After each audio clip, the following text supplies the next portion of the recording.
The courthouse ledgers were never meant to be read. Stacked in a forgotten basement of the old Richmond County Administrative Building, these leather-bound volumes had survived fires, floods, and decades of willful neglect. When the Preservation Society began digitizing historical documents in 2009, an intern named Rebecca Chen noticed something peculiar in a plantation transfer log from 1847. The same woman's name appeared 5 times across 5 different properties within just 7 years. Each entry was accompanied by a notation that made the historian pause and reach for her supervisor. With newborn child, the discovery would unravel one of the most disturbing patterns ever documented in antebellum property records. 5 plantations, 5 births, 5 sales, all within 7 years, all involving the same woman. The mathematical precision was chilling, the implications darker still. But to understand what those ledgers truly revealed, what they documented in cold numbers and clinical language, we need to go back to where it all began. To a woman whose story was written not in diaries or letters, but in transaction receipts, birth records, and the merciless arithmetic of human commerce. Before we continue with the story of Martha and the 5 plantations that became her prison, make sure you're subscribed to our channel and hit that notification bell so you never miss stories like this. And tell us in the comments, what state are you watching from? Let's discover together what these records revealed.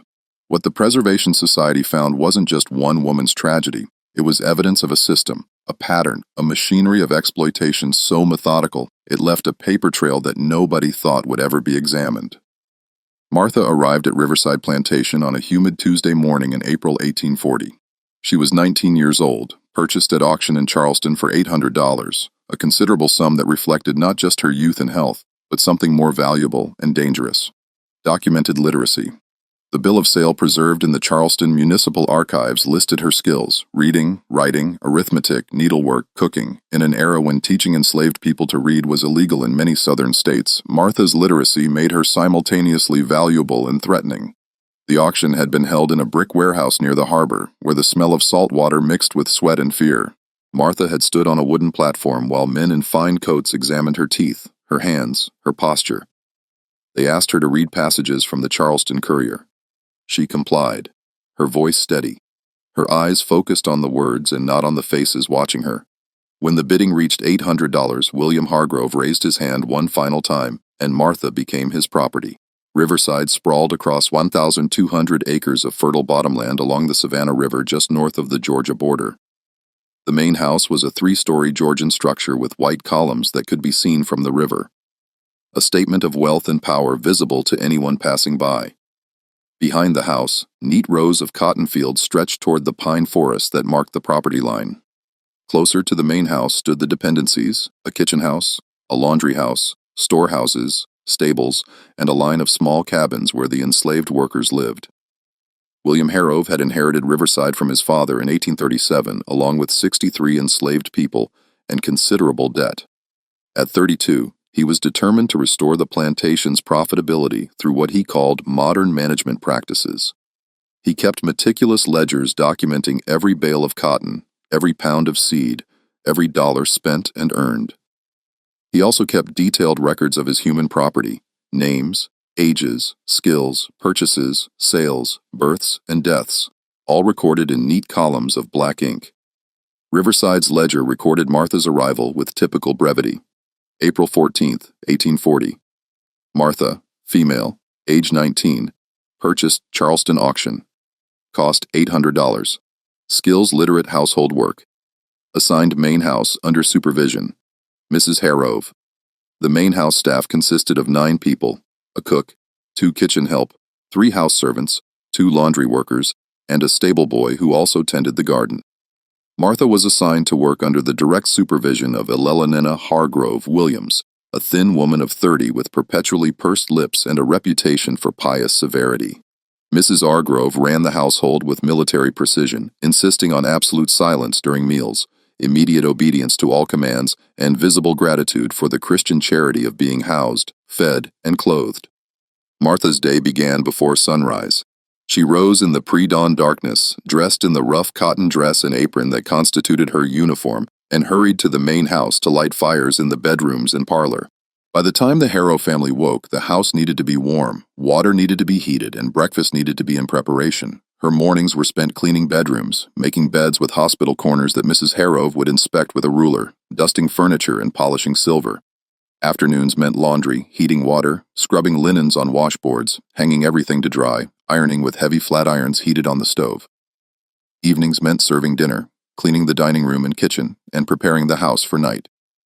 She rarely finished before 9 or 10 o'clock, and then she had to walk back to her cabin in the quarters, exhausted, to collapse on her pallet, until the cycle began again before dawn. The work was relentless, but Martha endured. She had learned survival early. Never meet their eyes directly, but never appear defiant. Move quickly, but not frantically. Speak only when spoken to. Anticipate needs before they're voiced. Become invisible except when needed. She made no friends among the other house servants at first, understanding that closeness meant vulnerability. She observed, learned the rhythms of the household, and tried to make herself as valuable and unremarkable as possible. The other house servants slowly began to accept her presence. There was Danina, the head cook, a woman in her 50s, whose skill with elaborate meals had made Riverside famous among the local planter class. There was Esther, 23, who worked in the kitchen and had 2 small children in the quarters. There was Clara Ara, 16, nervous and quick, who had been assigned to laundry work after proving too clumsy to serve at table. These women spoke to Martha in fragments, a warning about Mrs. Harrow's moods, advice about which tasks to prioritize, small gestures of solidarity that couldn't be fully expressed, but were understood nonetheless. 3 months after Martha's arrival in July, a new overseer arrived at Riverside. His name was Dutch Carmichael, a man of 35 with reddish hair and a face weathered by years of outdoor work. Hargrove had hired him from a plantation in South Carolina. Lured by Carmichael's reputation for increasing productivity and maintaining discipline, Carmichael moved into the overseer's house, a small cottage near the stables, and began implementing new systems: earlier work hours, shortened meal breaks, stricter accounting of cotton picked, and immediate punishment for any perceived laziness. Within days, Carmichael began paying unusual attention to Martha. It started subtly. He would appear near the kitchen house when Martha was carrying water. He would watch her hang laundry, standing just within her peripheral vision. He began finding reasons to summon her for tasks, bringing messages to field workers, checking inventory in storage buildings, tasks that took her away from the main house and the watchful eyes of the other servants. The other women noticed immediately. Danina tried to keep Martha close to the kitchen. Esther warned her with her eyes when Carmichael approached. Clara whispered urgently one evening, "Don't go nowhere alone. Keep to where folks can see you." But there was nowhere truly safe. No authority to appeal to, no protection under any law. An enslaved woman had no legal right to refuse any command from any white person, and everyone knew it. In early August, Carmichael cornered Martha in the laundry house. It was late afternoon, the sun slanting through the windows, creating harsh shadows. The other laundry workers had gone to prepare dinner. Martha was folding linens when she heard the door close and realized she was no longer alone. What happened in the laundry house that day was never recorded in any ledger or document. Martha never spoke of it to anyone, but the pattern it initiated would follow her across 5 plantations and 7 years. By October, Martha knew she was pregnant. She told no one, binding her midsection tightly with cloth strips to conceal the changes. She continued working, moving through her days with the same quiet efficiency, while terror and anger warred inside her. She knew what pregnancy meant. She had seen it before, had heard the whispered stories among enslaved women about children born and sold away, about mothers separated from their babies, about the particular vulnerability of bearing a child whose father was a white man. By January 1841, concealment was impossible. Her body betrayed her despite the bindings. Mrs. Harrow noticed during a fitting for new household uniforms, her thin fingers suddenly gripping Martha's arm with surprising strength.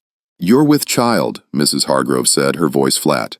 It wasn't a question. Martha said nothing. What could she say? That evening, Mrs. Hargrove reported the situation to her husband in his study. William Hargrove listened, his face unreadable, and then summoned Dutch Carmichael. The conversation in Hargrove's study lasted 17 minutes. The house servants working in the adjacent rooms heard raised voices but couldn't make out words. Carmichael emerged with his face red, jaw clenched, and walked directly to the overseer's cottage without speaking to anyone. 3 days later, Carmichael was dismissed from Riverside. The ledger noted Jan 19, 1841 terminated Dutch Carmichael overseer. Cause violation of household policy. Paid final wages, $47. The same day, Martha was moved from the main house to a cabin at the very edge of the quarters, as far from the main house as possible, while still being on plantation grounds. It was a small cabin previously used for storage with a dirt floor, a single window, and a fireplace that smoked badly. She was given a straw mattress, 2 blankets, and orders to remain there until after the birth. For the next 4 months, Martha lived in near isolation. Esther brought her meals twice a day: cornbread, buttermilk, occasionally a bit of salt, pork, or greens. She was not permitted to attend the evening prayer services or the rare Sunday gatherings. She was not given any work assignments. She existed in a strange limbo, neither fully part of the plantation community nor completely separate from it. The isolation gave Martha time to think, to grieve, to prepare. She thought about her own mother, sold away when Martha was 7 years old. She thought about the future growing inside her body, a child she hadn't chosen, but would love nonetheless. She thought about escape. The forests were close, and she knew stories of people who had run north, but she also knew the reality. Bloodhounds, slave patrols, the brutal punishments for those caught attempting to flee. On May 3, 1841, Martha went into labor. The birth was attended by Aunt Sarah, an elderly enslaved woman who served as midwife for the plantation. The labor lasted 14 hours. In the windowless cabin lit only by a single candle and the fireplace, Martha brought her daughter into the world as spring rain drummed on the roof. The plantation birth record preserved in the Riverside Ledger listed May 3, 1841. Infant girl born to Martha, house servant. Child healthy, weight approx. 7 kilograms. Mother recovered from delivery. Father unknown. Martha named her daughter Sarah after the midwife who had stayed with her through the long night. The name was never entered into any official record. For 6 precious weeks, Martha remained in the cabin with her daughter. She held Sarah, nursed her, sang to her in whispers, memorized every detail of her tiny face. These were the only 6 weeks in Sarah's life when she would know her mother's undivided attention, when Martha could simply be her mother, without the crushing weight of slavery determining every moment. Then, on a humid morning in late June, William Harrove appeared at Martha's cabin accompanied by a man she had never seen before. The man wore a fine coat despite the heat and carried a leather satchel bulging with papers. This was Vernon Hughes, a slave trader who operated between Charleston and Augusta, buying and selling human beings with the casual efficiency of someone trading livestock. They stood outside the cabin for several minutes. Martha inside with Sarah could see them through the window. Harrove gesturing, Hughes examining papers, nodding, occasionally glancing toward the cabin door. The transaction was being finalized with Martha only feet away, as if she were not a person with thoughts and feelings, but simply merchandise being transferred between owners.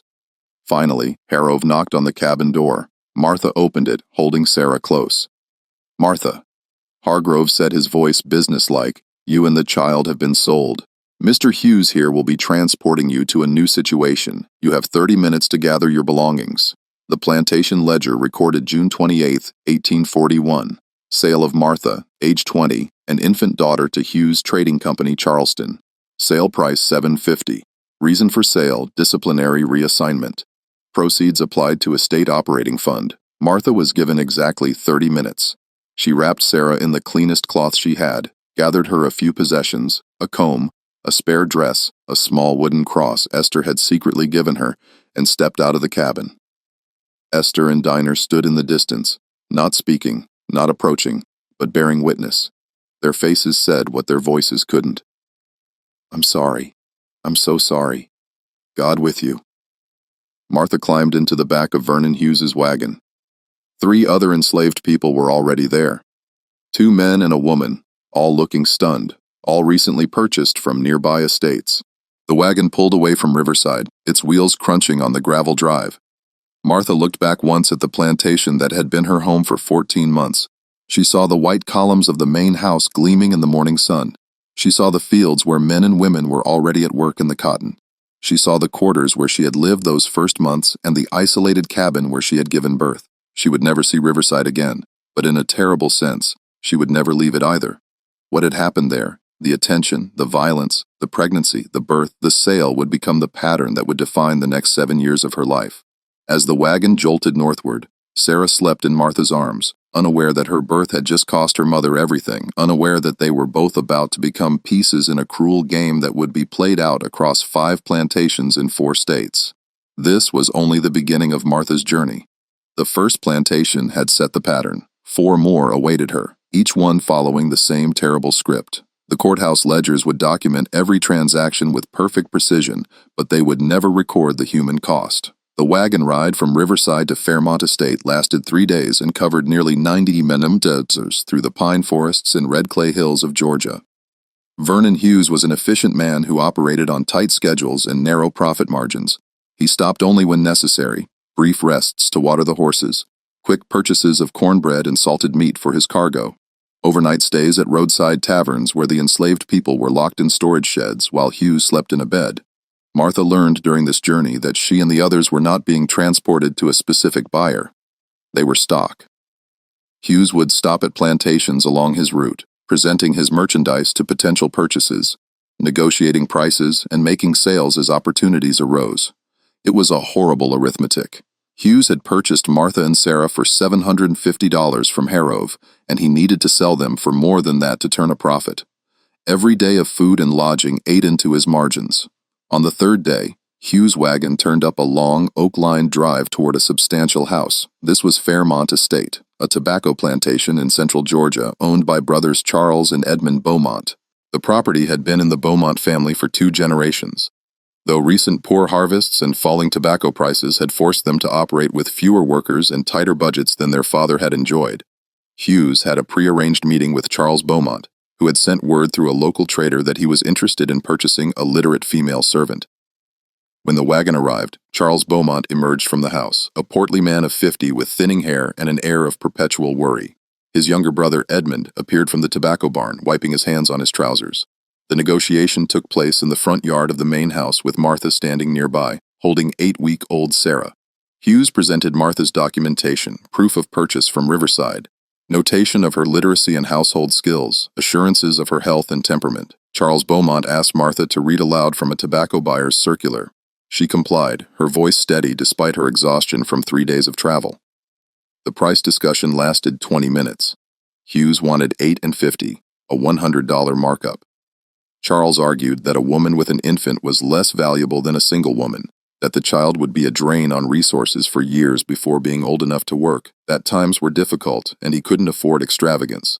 They settled on $650. The Fairmont Ledger recorded Martha's arrival, July 2, 1841. Purchased 1 female Negro, Martha, age 20, with infant daughter, approx. 8 weeks old. Previous owner, Riverside Plantation via Hughes Trading Co. Purchase price, $650, lawn. Skills documented. Reading, writing, household service. Assignment, fieldwork, tobacco cultivation, fieldwork. The 2 words hit Martha like a physical blow. At Riverside, despite everything, she had been house staff. Hard work, certainly, but sheltered from the worst of the weather, with slightly better food and clothing than field workers. Field work meant the gangs, the sun, the overseer's whip, the brutal pace of planting and harvesting, and with an infant daughter to care for. Charles Beaumont noticed Martha's reaction and misinterpreted it. "You'll do as you're told," he said sharply. "Your literacy don't exempt you from honest work. You'll join the tobacco gang starting tomorrow morning." Fairmont was different from Riverside in almost every way. The plantation was smaller, 600 acres under cultivation, but worked by nearly 80 enslaved people. The quarters were more crowded with families packed into small cabins, sometimes 2 families sharing a single room. The work was harder, the food more meager, the supervision more brutal. Martha was assigned to a cabin with 2 other women, Patience, a field worker in her 40s who had lost 3 children to sale, and Ruth, a young woman of 22 with twin boys who were 4 years old. The cabin was perhaps 12 feet by 14 feet with a dirt floor, 1 small window, and a fireplace that all 3 women shared for cooking and heat. Privacy was impossible. Sleep was difficult. The twin boys cried at night. Sarah cried at different times, and all 3 women had to rise before dawn for their work assignments. Tobacco cultivation demanded different labor than cotton. The plants required constant attention. Transplanting seedlings, removing tobacco worms by hand, suckering the plants to promote leaf growth, harvesting at precisely the right moment of ripeness, hanging the leaves in drying barns where the heat could reach 130 degrees F. The work was detailed, repetitive, and exhausting. Martha worked with Sarah bound to her chest in a cloth sling, an arrangement that made every movement more difficult. When Sarah cried from hunger, Martha had to stop her work to nurse her, drawing angry looks from the overseer. When rain came, there was no shelter. The work continued with everyone soaked to the skin. When the sun blazed, there was minimal water and no shade. Martha learned to work through exhaustion, to push past pain, to keep moving because stopping meant punishment. Charles Beaumont was often absent from Fairmont, occupied with tobacco sales in Augusta and Savannah, with social obligations in the nearby town of Milledgeville, with the constant financial juggling required to keep a struggling plantation afloat. Day-to-day management fell to his younger brother Edmund, who lived in a small house on the property and served as de facto overseer. Edmund Beaumont was 42 years old and had never married. He was a man of variable moods, sometimes jovial and permissive, allowing longer meal breaks and lighter work quotas, sometimes volatile and cruel, erupting in sudden rages over minor infractions. The enslaved workers learned to read his moods by his gait and his drinking. When he walked with loose confidence, the day would be tolerable. When he walked with tense purpose and smelled of whiskey, everyone became cautious. Within 2 weeks of Martha's arrival, Edmund began singling her out. At first, it was ostensibly about her literacy. He would summon her to the plantation office, a small building near the tobacco barn where records were kept and supplies stored, and have her read passages from agricultural journals and tobacco market reports aloud. He would sit at his desk following along, asking her to repeat phrases, claiming he needed help understanding the language. Martha realized quickly that Edmund was barely literate himself. He could read simple texts slowly, but anything complex left him struggling. Her reading sessions became a regular occurrence, 3 or 4 times a week, always in the late afternoon or early evening, always when the day's work was finished and most people had returned to the quarters. The sessions began innocently enough, but gradually, Edmund's attention became more personal. He began asking Martha questions about her past, about Riverside, about how she had learned to read. He began commenting on her appearance, remarking that fieldwork was too harsh for someone refined. He began touching her shoulder when he leaned over to point a text, letting his hand linger. Patients noticed when Martha returned from these sessions, her face carefully neutral. "That man's trouble," she said quietly one evening as they prepared their meager dinner. "Edmund been like this long as I been here. You mind yourself?" But there was no way to mind herself that mattered. Martha had no power to refuse Edmund's summons, no ability to avoid being alone with him, no recourse if he decided to exercise the absolute power he held over her. She could only endure the way she had learned to endure everything else. By late October, Edmund's intentions had become explicit. The reading sessions had become pretenses for something else entirely. Martha would emerge from the office later and later, her jaw clenched, her eyes distant. She said nothing to anyone because there was nothing to say. The other women understood without words. By early December 1841, Martha realized she was pregnant again. The realization came with a sense of crushing inevitability. She had been at Fairmont for only 5 months. Sarah was just 7 months old. And now another child was coming, conceived in violence, destined to complicate her life even further in a system that saw children as both economic assets and burdens, depending on who othered them. This time Martha didn't try to hide the pregnancy. What would be the point? By March 1842, when her condition became obvious to everyone, she simply continued working, her body straining under the dual burden of pregnancy and labor. She worked in the tobacco fields until she was 8 months pregnant, until the overseer who supervised the gangs, Edmund, had hired a man named Foster to handle direct field supervision, finally moved her to lighter work, hauling water cooking for the field gangs, cleaning the tobacco barn. In late May, Charles Beaumont returned from an extended trip to Savannah. Within 2 days, word reached him about Martha's pregnancy. The plantation was small enough that rumors traveled quickly, and this particular rumor that Edmund had gotten the new literate servant pregnant was too juicy to remain contained. Charles confronted his brother in the main house. The servants working nearby heard their voices rising, heard Charles's anger and Edmund's defensive protests. The argument lasted more than an hour and ended with Charles storming out and Edmund disappearing into his cottage, where he remained for 2 days. On June 12, 1842, Martha went into labor. This birth was attended by patients who had experience with childbirth and served as informal midwife for the plantation's women. The labor was shorter than with Sarah, 9 hours, but more difficult. Martha was exhausted from months of fieldwork while pregnant, malnourished on the inadequate rations provided to enslaved workers, and psychologically shattered by the repetition of trauma. When the baby, a boy, finally emerged just after midnight, Martha held him and wept. She wept for him, for Sarah, for herself, for the impossibility of their situation. She named him Daniel, a name meaning God is my judge, though she barely believed in a God that would allow such suffering. The Fairmont birth record noted June 12, 1842. Male infant born to Martha, field worker. Child healthy, waiter approx. 6 Platzelbes. Mother survived difficult labor. Father, unknown. The word unknown was a legal fiction everyone understood. Everyone knew who had fathered Daniel, but acknowledging it officially would create complications, questions of inheritance, of status, of scandal. Better to leave it officially unknown and handle the problem privately. The problem was handled 6 weeks later.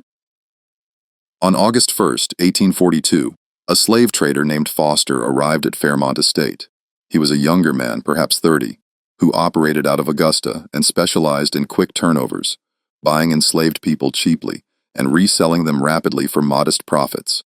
He arrived in the afternoon, spent an hour in conversation with Charles Beaumont, and left with a bill of sale. The Fairmont Ledger recorded August 3, 1842, sale of Martha, age 21, and 2 infant children to Foster and Sons, trading Augusta, sale price $700, reason reduction of unnecessary estate obligations. Proceeds applied to operational expenses.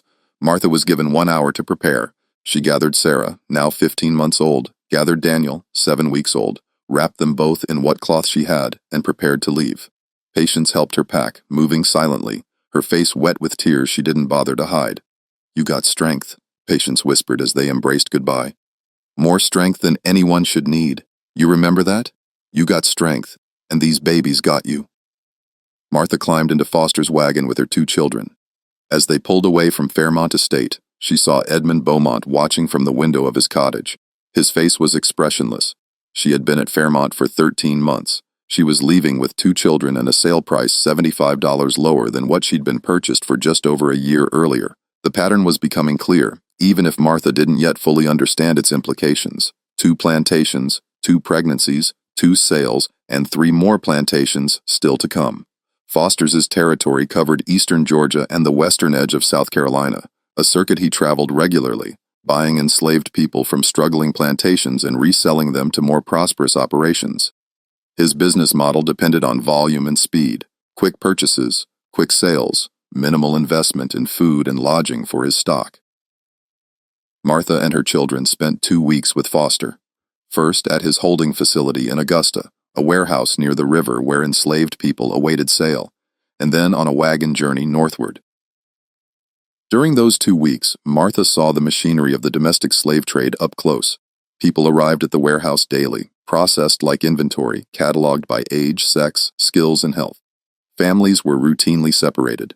Husbands sold to one buyer, wives to another, children divided among multiple purchases. The crying was constant, the desperation palpable, the cruelty casual. Martha kept Sarah and Daniel close every moment, terrified that Foster might decide it was more profitable to sell them separately. A literate woman might fetch a decent price, and children could be sold for future potential.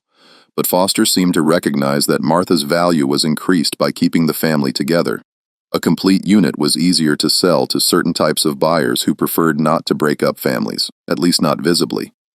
On August 18, 1842, Foster's wagon climbed into the rolling hills of northern Georgia, approaching one of the largest and most prosperous plantations in the region. Oakwood Plantation sat on prime cotton-growing land.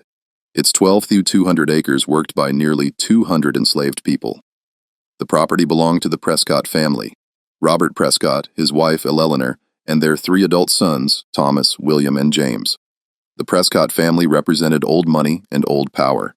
Robert Prescott's grandfather had received a colonial land grant in the 1760s, and 3 generations had built Oakwood into a cotton empire. They were respected in the region, known for their public piety, their regular attendance at the Presbyterian Church, their contributions to local charities for white recipients, and their reputation as good slaveholders, which meant they rarely separated families, provided adequate food and clothing, and punished infractions with reasonable rather than extreme brutality. Foster had a standing relationship with Robert Prescott. who periodically purchased enslaved workers to replace those lost to disease, old age, or sale. When Foster's wagon arrived, Robert and his wife, Elelonena, emerged to inspect the available stock. Elelonena Prescott was a formidable woman of 55, tall and straight-backed, who took personal interest in managing the household and maintaining what she considered Christian standards of plantation operation. The negotiation over Martha happened largely between Foster and Robert Prescott, though Eleanor interjected frequently. Foster presented Martha's documentation, emphasizing her literacy and previous experience in household service, downplaying the fieldwork at Fairmont. Robert was interested in the literacy but concerned about the two young children. "She'll be consumed with caring for infants," Robert observed, limited productivity for years. Foster adjusted his price downward, $625 for all three. Elelonena Prescott examined Martha directly, asking her to read from a Bible passage, testing her penmanship on a slate, asking about her experience with household management.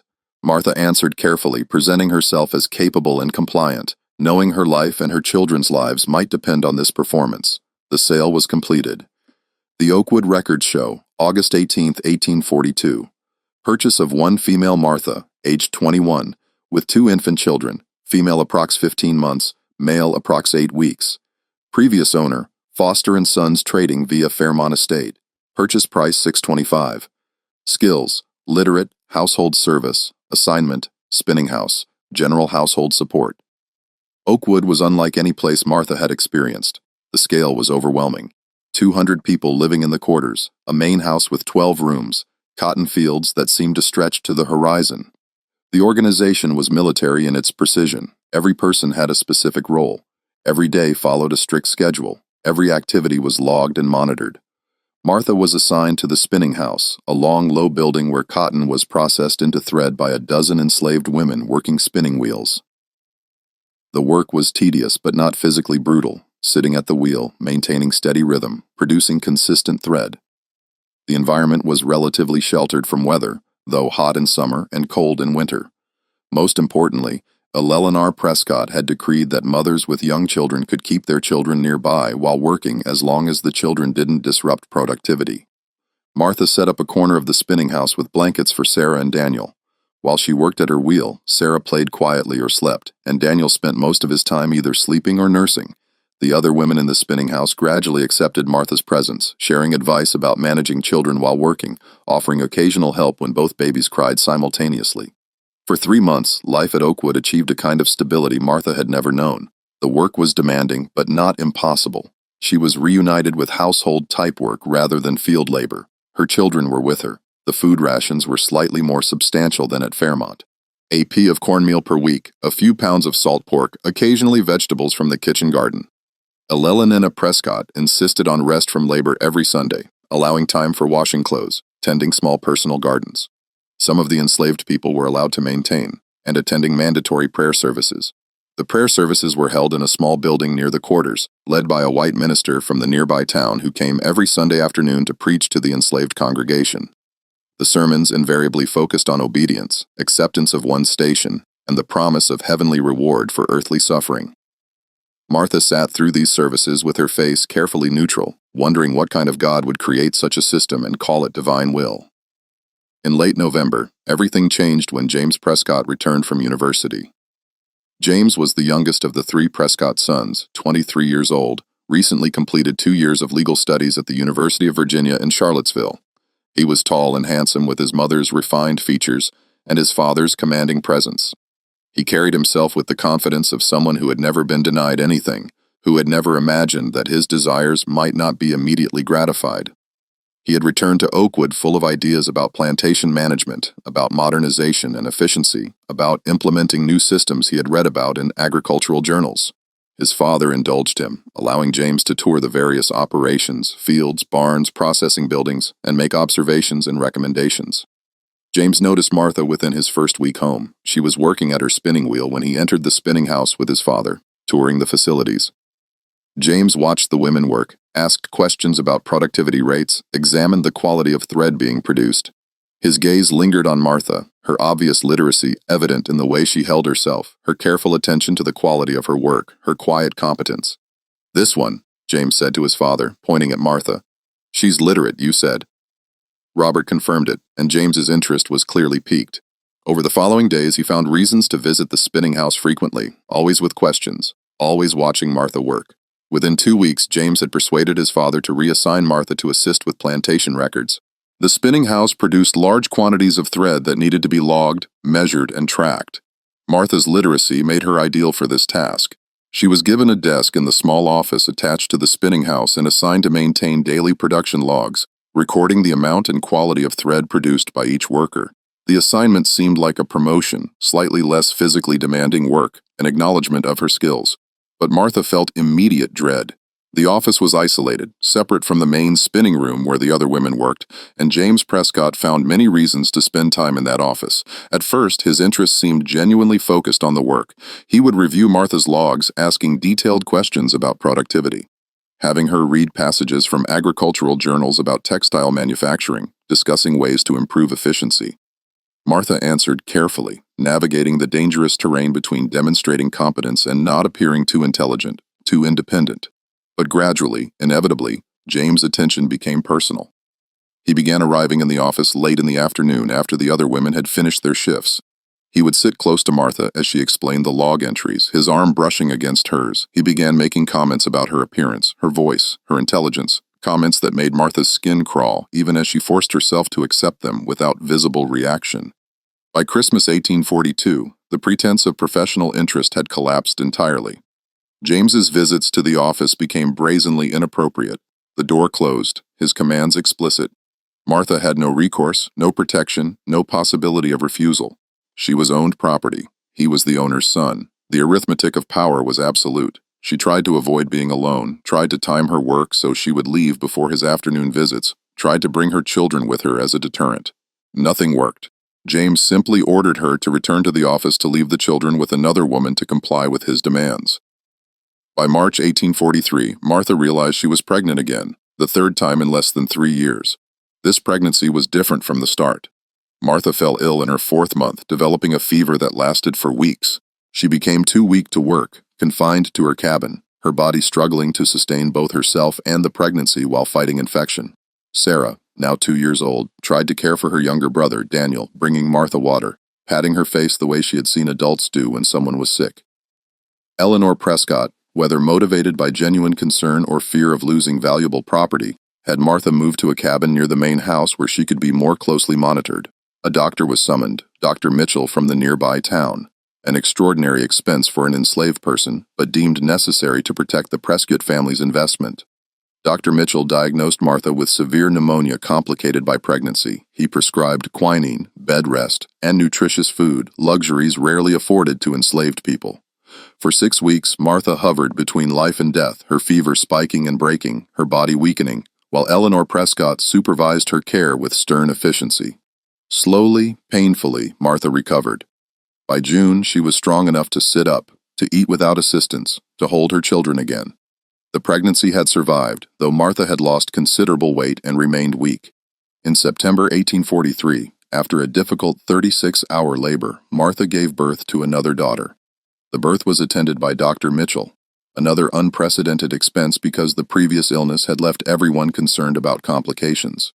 The baby was born small but healthy, weighing perhaps 512 pounds. The Oakwood birth record noted, September 12, 1843.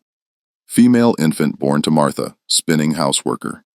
Difficult delivery following mother's severe illness earlier in pregnancy. Child exhibits initial weakness but responds well to treatment. Mother and infant both survived labor, heavy blood loss. Mother required extended recovery, father unknown. Martha named her daughter Rebecca. She chose the name because it meant to bind or to tie, and Martha felt bound to her children, to this impossible situation, to survival itself. The aftermath unfolded with what was becoming a familiar pattern. Someone, Martha never knew who, but suspected one of the house servants, who had noticed James's frequent visits to the spinning house office, informed Robert Prescott about his son's involvement. The confrontation happened late one evening. The entire quarters could hear the shouting from the main house. Robert's voice thundering, James's voice defensive, Eleanina's voice cutting through both with icy precision. The argument lasted more than an hour and ended with James leaving Oakwood the next morning, sent to manage a smaller Prescott property in South Carolina. effectively exiled from the family's primary estate. For 10 weeks after Rebecca's birth, Martha remained at Oakwood, recovering from the difficult delivery, caring for her 3 children. Sarah was 2.5 years old, beginning to talk in full sentences. Daniel was 16 months, just learning to walk. Rebecca was a newborn who demanded constant attention. Martha allowed herself to hope just briefly that perhaps she might be allowed to stay at Oakwood, that perhaps the Prescotts would consider her service valuable enough to overlook her complicated history. Perhaps the pattern would finally break. Then, on a cold morning in late November, a well-dressed slave trader named Ashworth arrived at Oakwood. He spent 2 hours in conversation with Robert Prescott, examining documents, negotiating terms. The Oakwood Ledger recorded November 29, 1843. Sale of Martha, age 22, and 3 children, ages 2 years, 6 months, 1 year, 4 months, 10 weeks to Ashworth Acquisitions, Charleston. Sale price $650. Reason: reassignment of assets due to changing household needs. Proceeds applied to estate expansion fund. The price had gone up slightly, perhaps reflecting Martha's proven resilience, or perhaps because 3 children represented potential future labor, but Martha noticed what others might not. She was still worth less than the $800 she had originally been sold for, despite being in the prime of her working life. Arthur gathered her 3 children, her meager belongings, and prepared to leave for the 4th time. As Ashworth's wagon rolled down the Oak Line Drive leading away from Oakwood, Martha looked back at the plantation that had promised stability but delivered only another iteration of the same pattern. 3 plantations, 3 pregnancies, 3 sales, and she was still only 22 years old. What Martha didn't yet fully understand was that each sale was making her less valuable. Each child was marking her as problematic. Each pregnancy was creating a documentary trail that would follow her through the ledgers and records of the domestic slave trade. She was being systematically devalued, turned from a premium servant into damaged goods, all because of crimes committed against her that she had no power to prevent. 2 more plantations awaited her. The pattern was not finished. Ashworth's territory covered a vast region from Charleston through Georgia and into Alabama, following the profitable trade routes where cotton was king and enslaved labor was the foundation of wealth. He was a more sophisticated operator than Foster, better dressed, more connections, higher-end clientele. He specialized in quality stock, enslaved people with skills, training, or other attributes that commanded premium prices from wealthy planters. Martha's situation was complicated. On one hand, her literacy and household skills made her theoretically valuable. On the other hand, 3 children under 3 years old made her immediately less appealing to most buyers, and her history, visible in the trail of sales and transfers that appeared on her documentation, raised questions that Ashworth had to carefully manage. The solution was to market Martha as a family unit to a very specific type of buyer. Wealthy planters who could afford to take on the short-term burden of young children in exchange for long-term labor value, and who prided themselves on their benevolence in not breaking up families. Ashworth transported Martha and her children to his main facility in Charleston, where they spent 3 weeks while he searched for the right buyer. The facility was a large brick building near the slave market divided into cells where enslaved people awaited sale. Martha and her children were kept in a room with 8 other women and their children, all waiting, all trying not to think about what came next. Finally, in mid-December 1843, Ashworth secured a buyer. Jonathan Whitfield, owner of Cedar Hills Plantation in eastern Alabama, one of the wealthiest men in the territory. Cedar Hills was the largest property Martha had yet encountered, 1,800 acres of prime cotton land, nearly 300 enslaved workers, and a main house that looked like something from a storybook. Jonathan Whitfield had inherited the plantation from his father and expanded it through shrewd investments in land and cotton futures. At 54 years old, he was a widower. His wife had died in childbirth 8 years earlier and managed his vast operation with meticulous attention to detail and an ironclad sense of order. Whitfield had specific requirements. He wanted a literate woman to assist with household correspondence and records. He was willing to accept children as part of the arrangement, provided they would eventually contribute to the plantation's labor force. Ashworth assured him that Martha fit these requirements perfectly. The sale was completed through correspondence with Ashworth, transporting Martha and her children westward to Alabama. The journey took a week, the longest distance Martha had yet traveled, carrying her further and further from the Carolinas and Georgia she had known. The Cedar Hills records show December 20th, 1843. Purchase of one female Martha, age 22, with 3 young children, ages 2 years, 6 months, 1 year, 5 months, and 11 weeks. Previous owner, Ashworth Acquisitions, via Oakwood Plantation, Georgia. Purchase price, $600. Skills, literacy correspondence, household service assignment, main house staff, children to be housed in nursery quarters. Special notation, premium paid for literacy skills. Purchase approved by J. Whitfield personally. For the first time in her life, Martha was separated from her children. Cedar Hills was so large that different functions were strictly segregated. The main house staff lived in small rooms in an outbuilding behind the house. The field workers lived in the quarters a 4-mile away, and children too young to work lived in the nursery quarters, a large building overseen by 3 elderly enslaved women who cared for dozens of children while their parents worked elsewhere on the plantation. Martha was assigned to a small room in the servants' building just large enough for a narrow bed and a small trunk, while Sarah, Daniel, and Rebecca were taken to the nursery.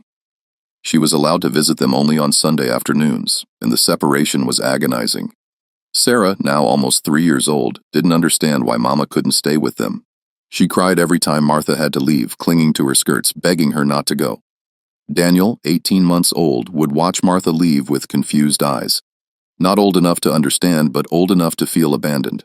And Rebecca, just 3 months old, was nursing, which meant Martha had to express milk during the week and bring it to the nursery, a painful and humiliating process. Martha's work assignment was in the main house, a world of polish and propriety that seemed disconnected from the brutal reality of the plantation outside. She was responsible for cleaning the second-floor bedrooms, maintaining Jonathan Whitfield's private study, assisting with correspondence when he dictated letters, and serving a table when he entertained guests. Whitfield himself was a reserved man who rarely spoke directly to his servants except to give orders. He maintained a large household staff, 12 people who kept the house running with invisible efficiency, and he expected perfection. A speck of dust, a poorly folded napkin, a letter with imperfect penmanship could result in severe punishment, though Whitfield himself rarely administered it. Instead, he had overseers who handled discipline, maintaining the illusion that he was above such crude matters. The work was demanding, but Martha found a certain refuge in its predictability. The days followed strict routines. The expectations were clear. If she did her work perfectly and made herself invisible, she could exist in a kind of numb stasis, her only focus on surviving until Sunday when she could see her children. But Cedar Hills had another presence that shattered any possibility of peace. Nathan Whitfield, Jonathan's son. Nathan was 21 years old, the only surviving child from Jonathan's marriage. He had been raised with every privilege wealth could provide and had grown into a young man who believed the world existed to serve his pleasures. He had been expelled from university in Virginia for gambling and drinking. He had been sent home in disgrace, and his father had made him assistant overseer as punishment and supposedly character-building exercise.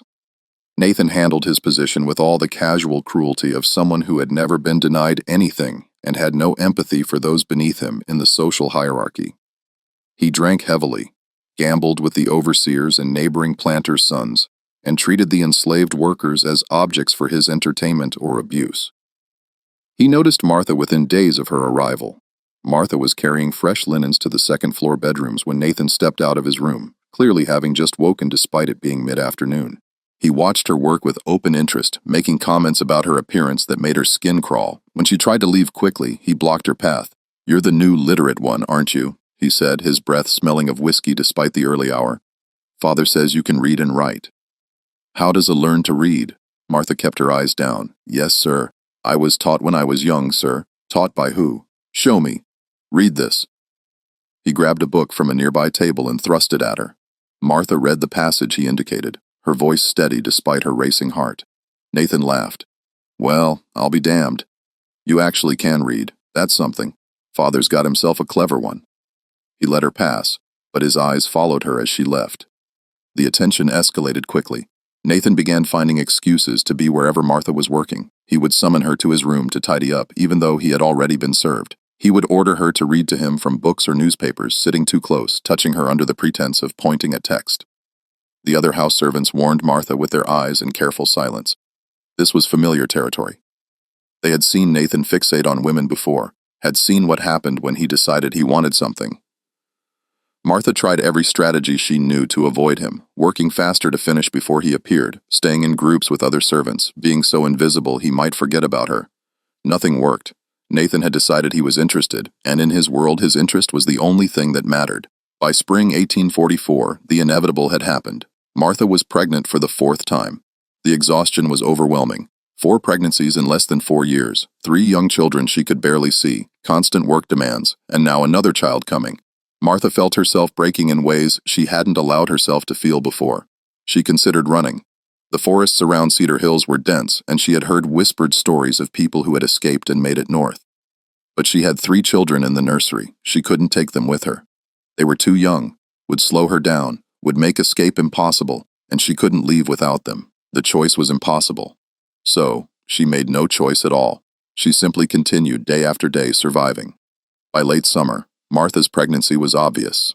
Jonathan Whitfield noticed when she was serving dinner one evening and immediately summoned the head housekeeper to his study. Within a week, Jonathan had learned about Nathan's involvement. The confrontation was explosive. Servants throughout the house heard the shouting, Jonathan's voice like thunder, Nathan's voice defensive and dismissive. The argument ended with Nathan being sent to manage a timber operation in northern Mississippi, effectively exiled from Cedar Hills. But this time, Jonathan Whitfield made a different decision about Martha. Rather than selling her immediately, he kept her at Cedar Hills. Perhaps he recognized that selling her would acknowledge the problem publicly. Perhaps he calculated that she was valuable enough to keep despite the complications. Or perhaps he simply hadn't yet recognized the pattern that had followed Martha through 4 plantations. On November 7, 1844, Martha gave birth to her 4th child, a son. The birth was difficult. Martha hemorrhaged badly, losing enough blood that the midwife feared for her life. The plantation doctor was summoned, a rare expense for an enslaved woman's childbirth, and managed to stop the bleeding. But Martha spent 2 weeks in the infirmary recovering. The birth record noted November 7, 1844. Male infant born to Martha, household staff. Difficult delivery. Mother suffered significant blood loss but survived with medical intervention. Child healthy. Weight approximately 6 pounds 8. Father unknown. Medical costs $18. Charged to plantation medical account. Martha named her son Joshua, meaning God is salvation, though she felt further from salvation than ever. During Martha's recovery in the infirmary, Cedar Hills made a decision about her older children. Sarah, now 3 1/2 years old, was deemed old enough to begin light work. She was moved from the nursery to the main house where she would serve as a runner, carrying messages between buildings, bringing water to workers, learning the basic tasks that would prepare her for household service. Martha learned about this when she finally left the infirmary and found Sarah working in the kitchen house, her small hands washing vegetables under the supervision of the head cook. Sarah's face lit up when she saw her mother, but she wasn't allowed to stop working. They could only exchange looks, and Martha had to continue to her own assignment, her heart breaking. For the next 8 months, Martha lived in a kind of suspended state. She worked in the main house, saw Sarah occasionally during work, but couldn't speak to her beyond brief exchanges, and visited Daniel and Rebecca in the nursery on Sundays, now with baby Joshua as well. Her body slowly recovered from the difficult birth, though she remained weaker than before, the accumulation of 4 pregnancies and constant labor taking its toll. She waited for the inevitable sale, expecting the trader to arrive any day.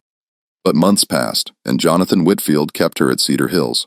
Martha began to cautiously hope that perhaps the pattern might be broken, that perhaps she might be allowed to remain in one place long enough to watch her children grow.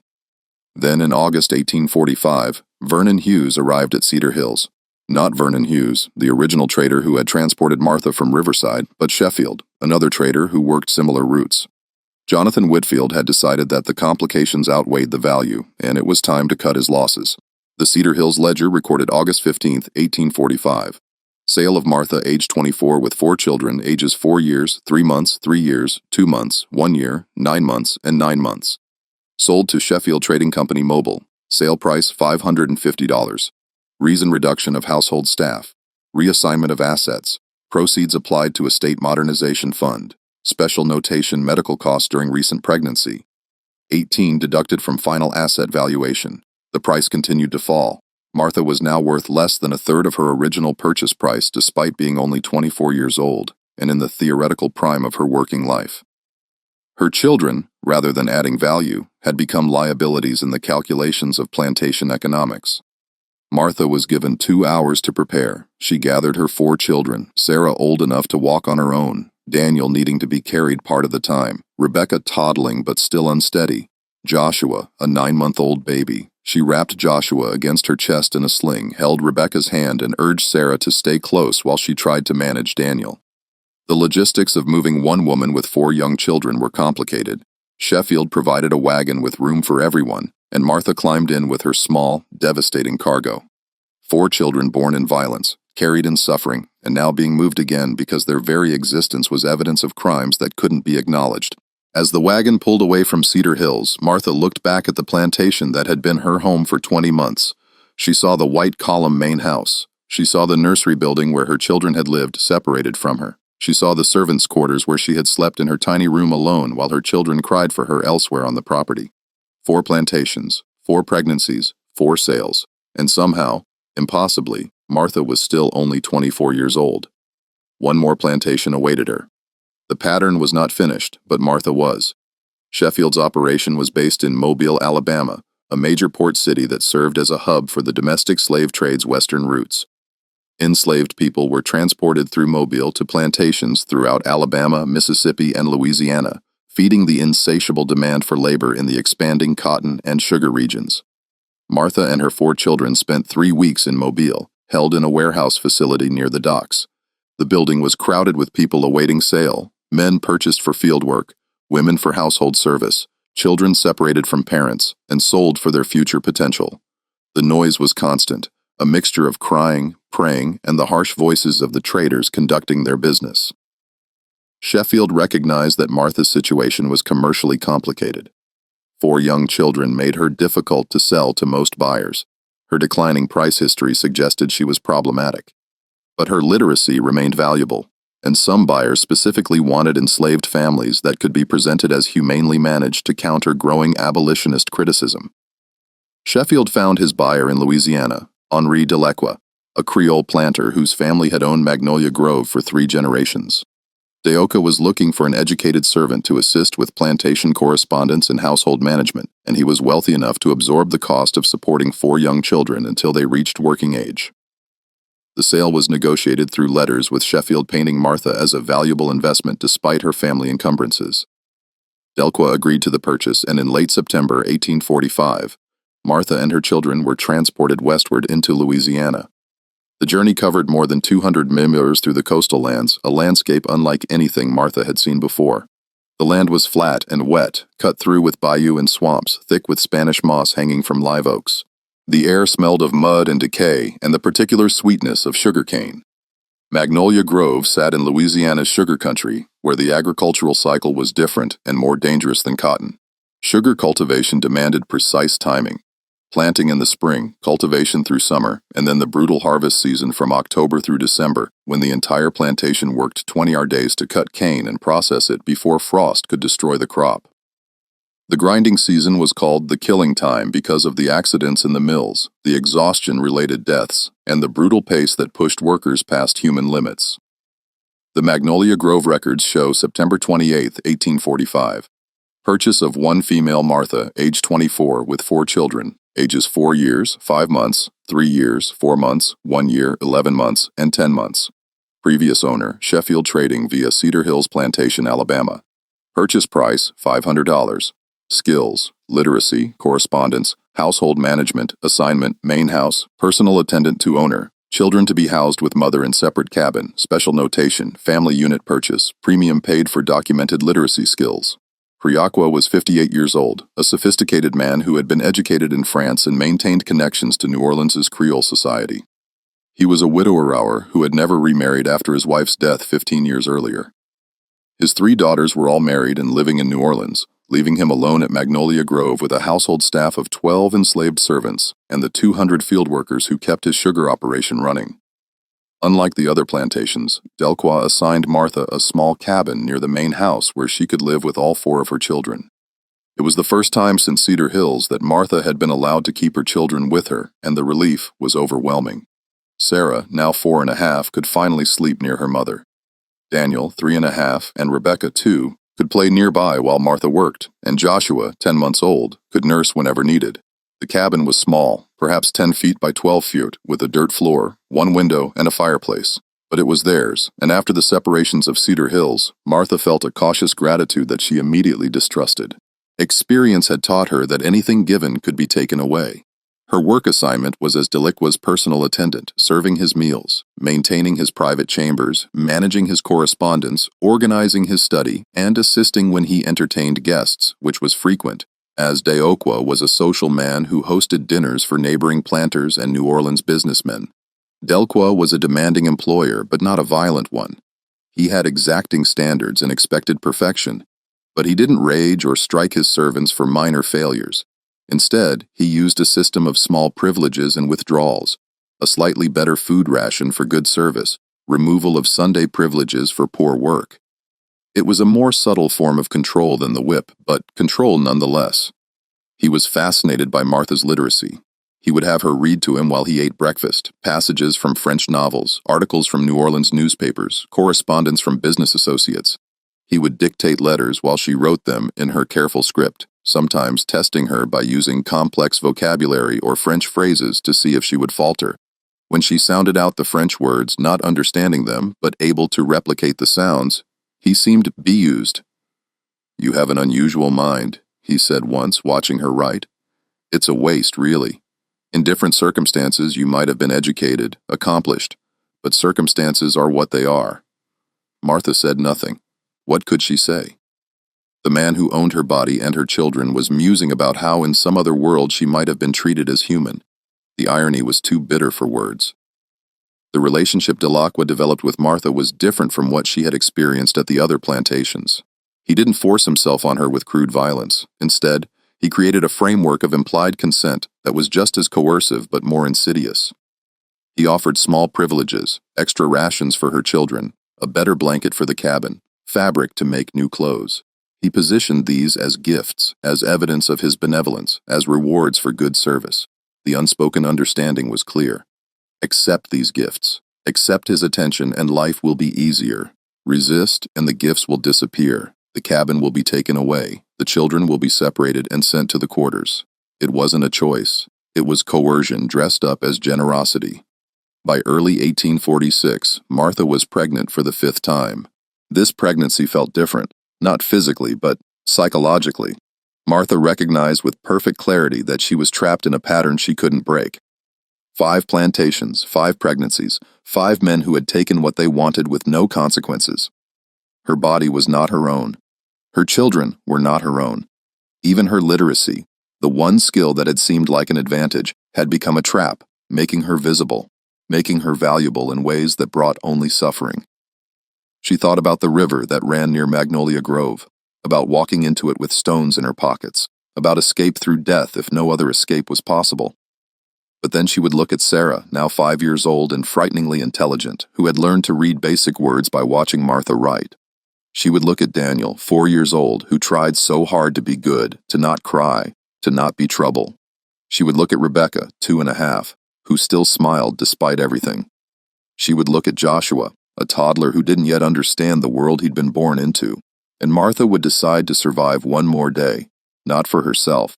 She was long past caring about her own survival, but for them. Because if she was gone, who would protect them? Who would teach Sarah to read in secret? Give Daniel the embrace he desperately needed, comfort Rebecca when she woke crying, care for Joshua. So Martha survived, and the pregnancy continued, and in September 1846, she gave birth to her 5th child, a daughter. The Magnolia Grove birth record noted September 3, 1846, female infant born to Martha, personal attendant to H. Delacqua, healthy delivery, no complications. Child weight approximately 7 pulbintos, mother recovered well from delivery, father unknown. Special notation. Mother granted 2 weeks recovery period before resuming duties per H. Delacqua's specific instruction. Martha named this daughter Grace, the only name she could think of that represented something she still desperately wanted to believe in.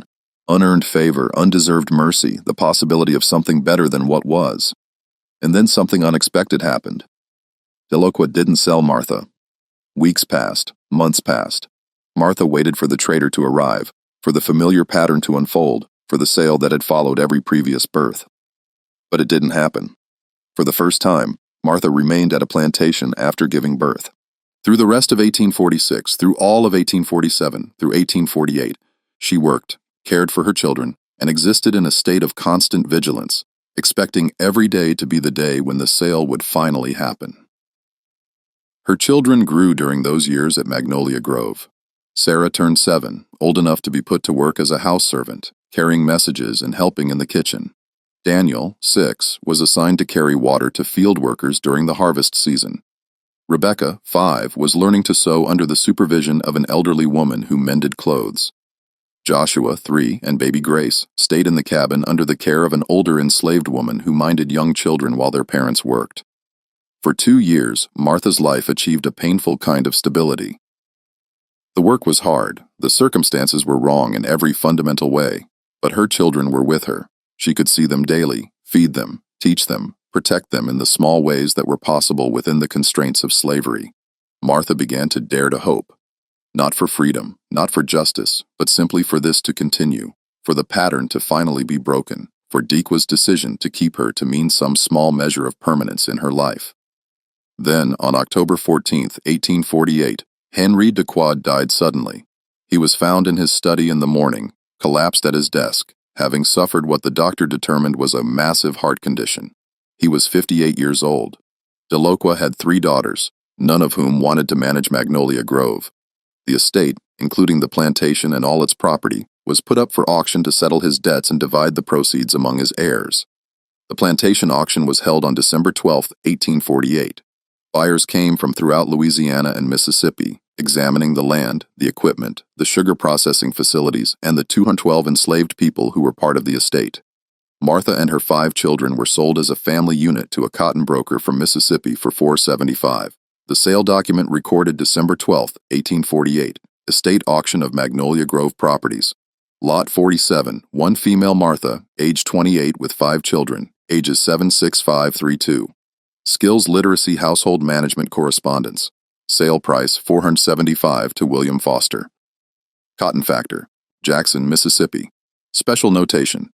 Family unit price reflects significant dependent burden. $475. That was what Martha and her 5 children were worth after 8 years, 5 plantations, and 5 pregnancies, less than $60 each. As the wagon pulled away from Magnolia Grove on December 15, 1848, Martha looked back one final time. She was 28 years old. She had given birth to 5 children in 5 different plantations across 4 states. She had been sold 6 times. She had survived what should have broken her completely, and her story was about to disappear from the historical record. The pattern, it seemed, might continue beyond the 5 plantations. But Martha's documented journey ends here in 1848, as she and her children were transported into Mississippi and vanished from the ledgers that had tracked her for 8 years. What happened next would remain unknown for more than 160 years, until a Preservation Society intern found those ledgers and started asking questions. The Preservation Society intern who discovered Martha's story in 2009 was named Rebecca Chen, a graduate student in history at the University of Georgia. She was working part-time with the Richmond County Historical Preservation Project, digitizing old courthouse records as part of her thesis research on antebellum property transactions. The work was mind-numbingly tedious. Scanning page after page of faded handwriting, entering data into spreadsheets, creating indexes for records that had never been properly cataloged. Most of the documents were routine: property deeds, tax records, marriage licenses, wills, but occasionally something would catch her attention. On a Tuesday afternoon in March, Rebecca was working through a box of plantation transfer logs from the 1840s when she noticed the name Martha appearing repeatedly across multiple documents from different plantations. The entries were spread across several years, but the details suggested they might be the same person. Age, literacy, presence of children. Rebecca began cross-referencing the documents, creating a timeline, and tracking the paper trail. What emerged was a pattern so methodical it seemed impossible to be coincidence. Riverside Plantation, Georgia. Martha purchased in April 1840 for $800. Birth record, May 1841, 1 daughter. Sold June 1841 for $750 with 1 child. Fairmont Estate, Georgia. Martha purchased July 1841 for $650 with 1 child. Birth record June 1842, 1 son. sold August 1842 for $700 with 2 children. Oakwood Plantation, Georgia. Martha purchased August 1842 for $625 with 2 children. Birth record, September 1843, 1 daughter.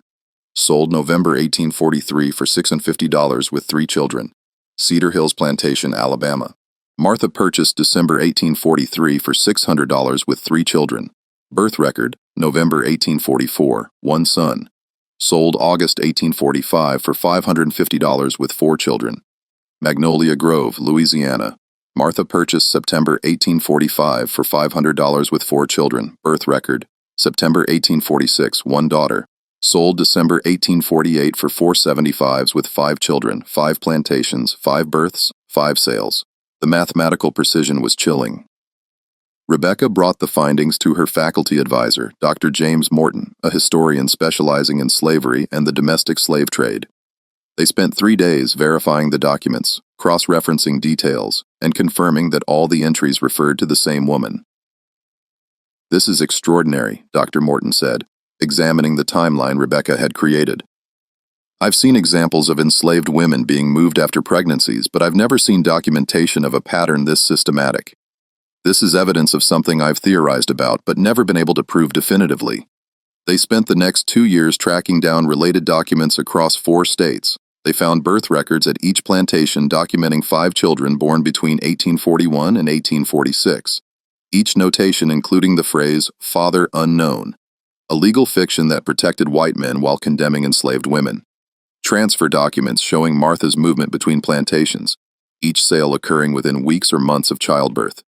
Price records documenting Martha's systematic devaluation from $800 to $475 over 8 years, despite being in the prime of her working life. Marginal notes in some ledgers describing Martha as problematic, unsuitable for standard assignment, requires special management, coded language that blamed her for circumstances she had no power to control. Correspondence between planters and traders negotiating Martha's sales with language that made clear everyone involved understood what was happening, even if nobody would state it explicitly in official records. But perhaps most damning were the employment records they discovered. Dutch Carmichael, the overseer at Riverside, was dismissed 3 days before Martha was sold. His employment history showed he moved to South Carolina and was dismissed from 2 subsequent positions under similar circumstances. Edmund Beaumont of Fairmont Estate was removed from daily plantation management after Martha's pregnancy became known.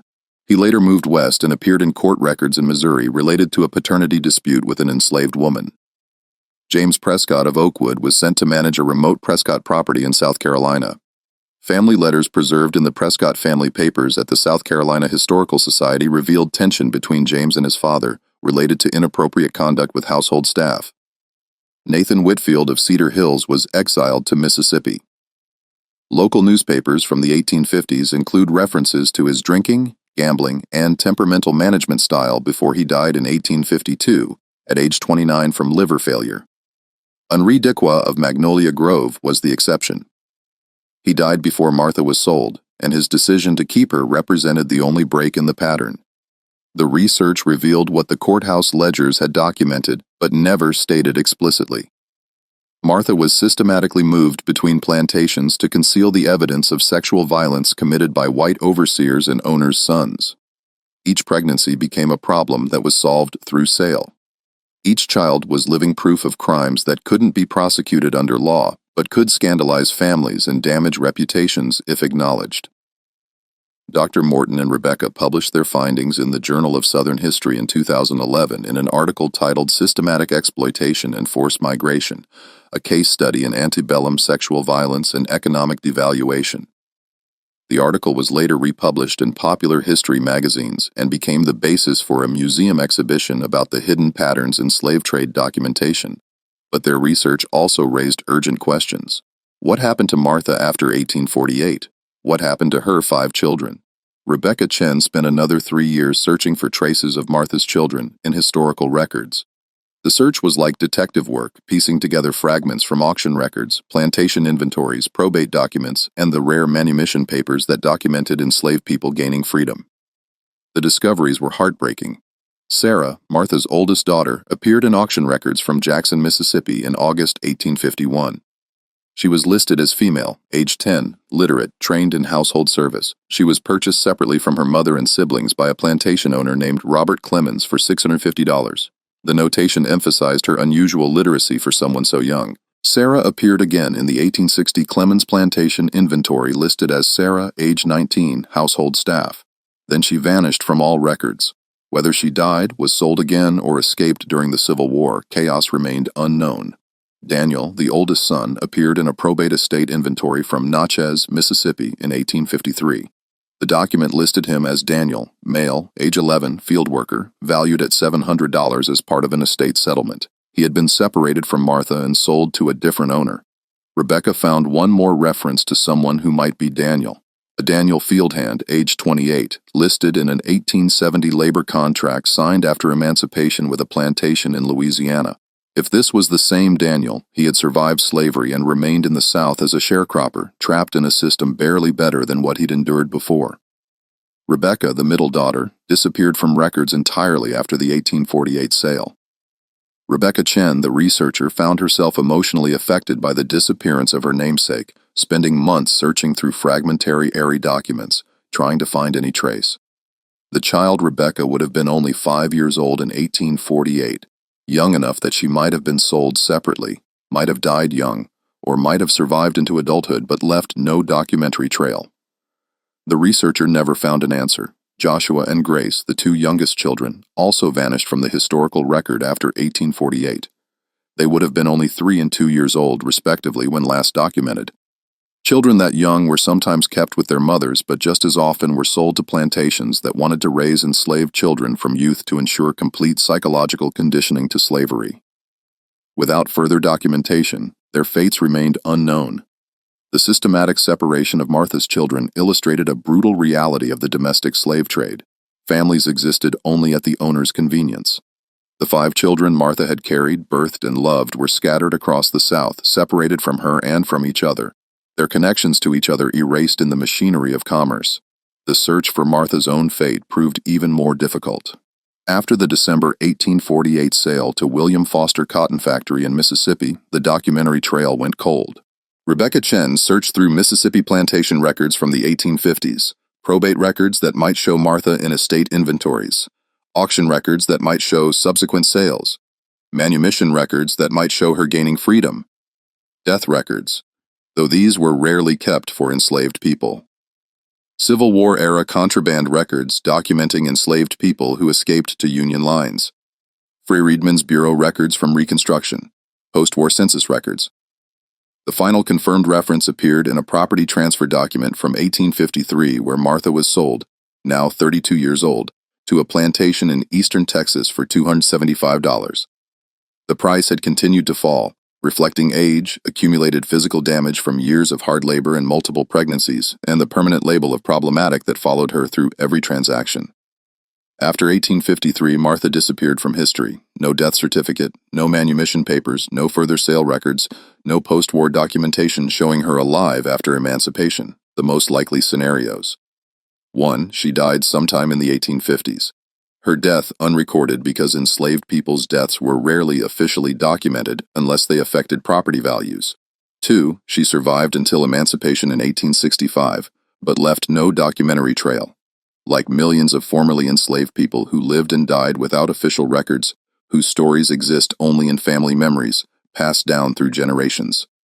3. She escaped or was freed during the Civil War chaos, when systems of documentation broke down, and many enslaved people simply walked away from plantations. Dr. Morton and Rebecca published a follow-up article in 2014 titled, Beyond the Ledgers: The Disappeared Lives of Enslaved Women. They argued that Martha's disappearance from historical records after 1853 was itself evidence of systemic erasure. Enslaved people were documented only when they had economic value to white owners. And when that value was exhausted, or when systems of documentation collapsed, their lives became historically invisible. The article noted Martha survived at least 13 years of documented brutality, 5 forced pregnancies, 5 sales, and the separation from all 5 of her children. She was 32 years old when she last appeared in official records, still in the prime of her working life but valued at less than a third of her original purchase price. Whether she lived another 30 years or died within months of that final sale, we may never know. What we do know is that systems of slavery created and maintained this pattern of violence and then erased the evidence by reducing human lives to ledger entries that disappeared when they were no longer economically convenient.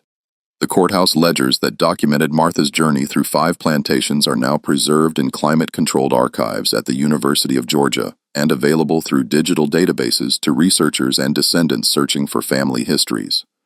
The numbers tell their own brutal story. 8 years, the documented period of Martha's journey through 5 plantations, 1840, 1848. 5 plantations, Riverside, Georgia, Fairmont, Georgia, Oakwood, Georgia, Cedar Hills, Alabama, Magnolia Grove, Louisiana. 5 children born between 1841 and 1846. All eventually separated from their mother and from each other, 6 sales. The number of times Martha was sold as property, each sale following the same pattern, $800 to $275. The decline in Martha's value from first purchase to last documented sale, a 66% decrease over 13 years for men. Dutch Carmichael, Edmund Beaumont, James Prescott, Nathan Whitfield, all removed from their positions after Martha's pregnancies became known, all facing no legal consequences for their actions unknown. The word appearing 5 times in birth records, a legal fiction protecting perpetrators, 0 prosecutions. The number of legal actions taken against any of the men who assaulted Martha 160+ years, the time between Martha's disappearance from records and the discovery of her story. These numbers represent the cold arithmetic of slavery, the reduction of human suffering to economic transactions, the systematic exploitation hidden in plain sight within official records, the evidence of crimes that were never prosecuted because the law didn't recognize enslaved women as victims capable of being wronged. But the numbers can't capture the full truth. They can't show how Martha felt holding each of her newborns, knowing what was coming. They can't show the terror of being sold and moved again and again, never able to establish any stability.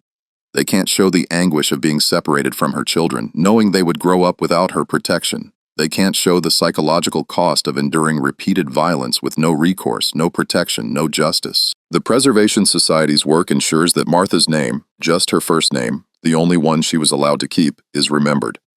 The digitized records are now used in university courses, museum exhibitions, and genealogy research. They stand as testimony to both the systematic cruelty of slavery and the extraordinary endurance of those who survived it. Dr. Morton, in his final published article on the case before his retirement, wrote, "Martha's story is simultaneously unique and representative. Unique in that we have such complete documentation of the pattern, representative in that countless enslaved women experienced similar trajectories that were never documented or have been lost to history. For every Martha whose journey we can trace through courthouse ledgers, there are thousands whose stories exist only in the spaces between official records, in family memories passed through generations or lost entirely to historical erasure. The courthouse ledgers will outlast us all. They sit in archives protected from decay, available to anyone who wants to understand what was done, who was complicit, and what it cost. They document the machinery of exploitation with perfect precision, every sale, every birth, every declining price point. But they'll never document the full truth of Martha's life. They'll never show her strength, her